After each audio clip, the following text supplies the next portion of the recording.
Well, 6:03 and roads are looking much better out there this morning after record-breaking rainfall. This video shared with us from Muskegon. This is Getty, south of Sherman.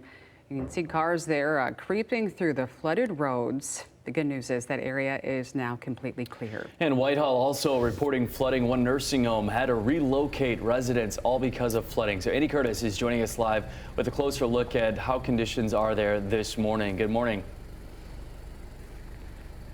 Hey, good morning, Elliot. Good morning, Janice. Good news, we didn't see any standing water still on the roads as we drove up here to Whitehall this morning. We saw at least one sign warning about water on the roads, and we did get a flood warning on our phones as we were driving up. So there was an issue, but the good news, like I mentioned, is in a lot of areas that does seem to have been taken care of. Things are looking a lot drier. Roads are looking clear from at least what we saw. We'll be sticking around the Whitehall area all morning and see if there's any other affected areas. And when we learn that, we'll bring that to you. But one area we know for sure, like you mentioned, Elliot, is the SKLD nursing facility here, which has been evacuated due to some minor flooding, we're told. Now, we did give a call to the facilities this morning. We haven't heard back just yet, but from what we can see, there is a cleanup and restoration vehicle here, so there is some work going on. And they did release a statement in which they said, quote, "We are currently having some minor flooding issues at the facility. All residents have been evacuated to another part of the facility.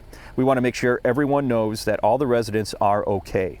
We will provide an update as we work diligently to repair the building and get residents back into their rooms. Thank you for your understanding." So again, not seeing a lot of damage from where we are, not seeing any standing flood waters or water anywhere on the roads or here, but they are working to clean up, it does appear, at the facility here in Whitehall. As we learn more, of course, we will bring you that information, not just here, but on our website, fox17online.com.